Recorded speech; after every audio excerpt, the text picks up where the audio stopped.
France Info. Et tout est plus clair. La suppression de l'ISF a-t-elle profité à toute l'économie française comme s'y était engagé le gouvernement? Pour savoir si ça ruisselle vraiment, je reçois Isabelle Chailloux. Bonsoir Isabelle. Bonsoir Julien. Chef du service éco de France Info. Isabelle, il y a donc eu une évaluation sur l'impact de cette réforme de l'ISF. On devrait avoir des réponses, mais en fait, non. C'est bien ça? On a surtout un rapport qui a été publié aujourd'hui par le comité de suivi de cette réforme qui est composé de fonctionnaires, de chercheurs, de représentants du patronat, des syndicats, de hauts fonctionnaires de Bercy. Un rapport copieux, 343 pages, avec à l'arrivée de maigres réponses. Je cite, « Il n'est pas envisageable de produire une évaluation complète des effets de la réforme de l'ISF. » Pourquoi? D'abord parce qu'il n'y a pas assez de données chiffrées, statistiques, pas assez de recul dans le temps non plus pour mesurer avec précision les conséquences d'une mesure appliquée depuis moins de 2 ans. Alors, pas de bilan tranché dans ce rapport, mais enfin tout de même, quelques certitudes. Quitte aussi à enfoncer quelques portes ouvertes, car sans surprise, à court terme, la suppression de l'ISF, sa transformation en impôt sur la seule fortune immobilière a surtout profité aux ménages les plus fortunés, principalement aux 5% les plus riches. Les gagnants de cette réforme ont vu leur impôt divisé en moyenne par 3,5 pour un gain de 6 500 € par an. Autre conclusion chiffrée, la réforme coûte un petit peu moins cher que prévu aux caisses de l'État, 2,9 milliards de manque à gagner contre 3,2 milliards initialement prévus. Alors, je le disais tout à l'heure, l'argument du gouvernement pour justifier cette réforme, c'était que normalement, elle était censée favoriser la croissance et stimuler l'innovation, l'investissement. Oui, parce que ce qui a été avancé par le gouvernement, c'est de dire que l'argent que les contribuables qui payaient l'ISF allaient récupérer serait réinjecté dans l'économie française. Sauf que ce rapport dit qu'il est impossible de se prononcer sur cette question aujourd'hui, que ce sera même délicat à mesurer sur le long terme. En fait, le rapport souligne qu'y compris sur un temps long, les effets restent incertains. Même théoriquement, il n'y a pas d'études dans la recherche économique qui montrent qu'on peut faire un lien de cause à effet entre les réformes de la fiscalité du capital et le niveau des investissements et de la croissance. Bon, est-ce qu'il y a quelque chose dans ce rapport d'intéressant, un élément tangible? Alors, il y a un élément tangible, c'est que cette réforme s'est traduite par une forte hausse des dividendes versés aux ménages les plus fortunés. Alors, pour essayer d'aller un peu plus loin, ce comité de suivi a fait appel à des gestionnaires de fortune, 90 en tout, pour tenter de comprendre les effets de la réforme sur leur clientèle fortunée. Ce qui se dégage, c'est que cette réforme de la fiscalité du capital est évidemment jugée positivement. Pour autant, elle n'aurait pas fait revenir les exilés fiscaux. En revanche, elle aurait pu dissuader certains départs vers l'étranger. Pour avoir des résultats plus précis sur les effets économiques, le rapport conclut qu'il faudra attendre les conclusions d'un autre rapport, d'autres travaux de recherche qui sont prévus pour fin 2021. Merci Isabelle Chailloux, chef du service éco de France Info. Et bonsoir Nadia Hay. Bonsoir. Députée La République En Marche des Yvelines, vous êtes membre de la commission des finances et vice-présidente de la commission spéciale chargée de vérifier et d'apurer les comptes. Est-ce qu'on peut dire, est-ce que c'est juste de dire que vous êtes aussi chargée de vérifier le bon fonctionnement de cette réforme, cette suppression de l'ISF ?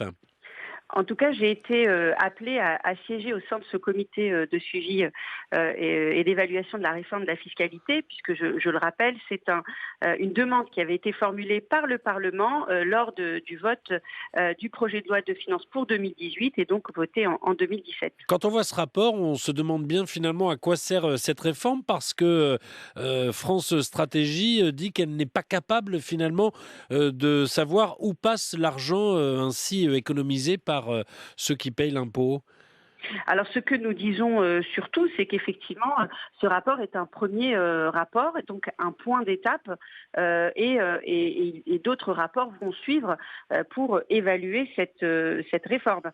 C'est une évaluation qui va se faire sur un temps long, puisque de toute façon, la fiscalité s'évalue sur un temps long, oui. Oui, pourtant, il y avait une forme de promesse du gouvernement sur cette réforme que l'argent économisé allait se reverser dans l'économie française.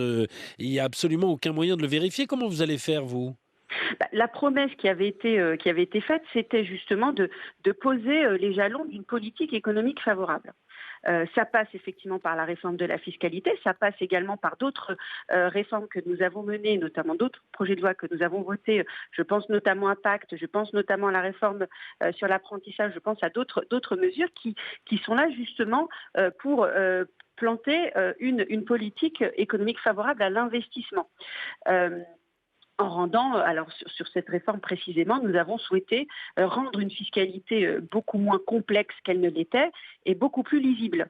Les professionnels que nous avons justement auditionnés dans le cadre de ce rapport ont été vraiment très... agréablement surpris par la mise en place de cette réforme et ont mis en lumière justement une confiance des investisseurs qui revient.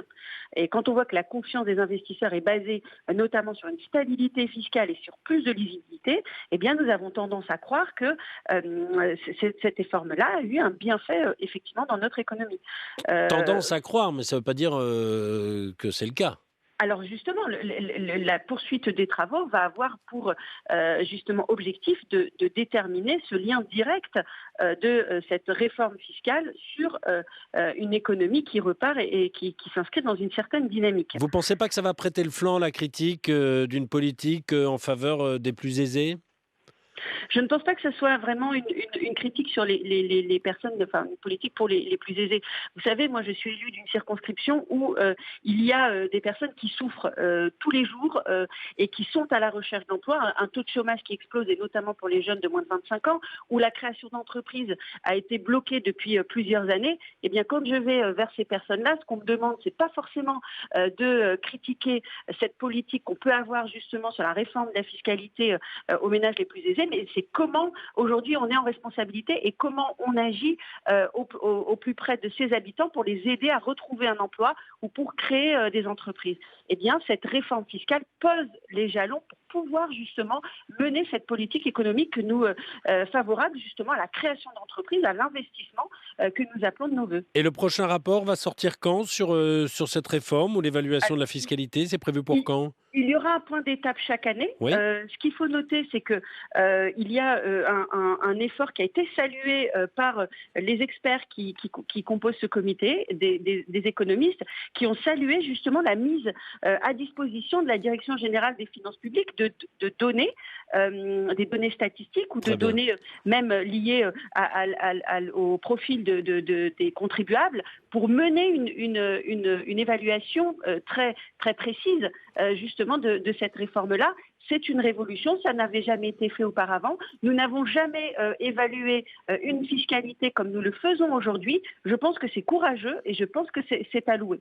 Maintenant, ce qu'il faut, c'est effectivement pouvoir démontrer de manière plus précise les effets sur notre économie. Et ça, nous ne pourrons le faire qu'avec des données tangibles, scientifiques, statistiques. Et c'est ce qui va arriver dans les prochains mois. Merci Nadia Hay, députée La République En Marche des Yvelines, membre de la Commission des Finances. Merci d'avoir été en direct sur France Info.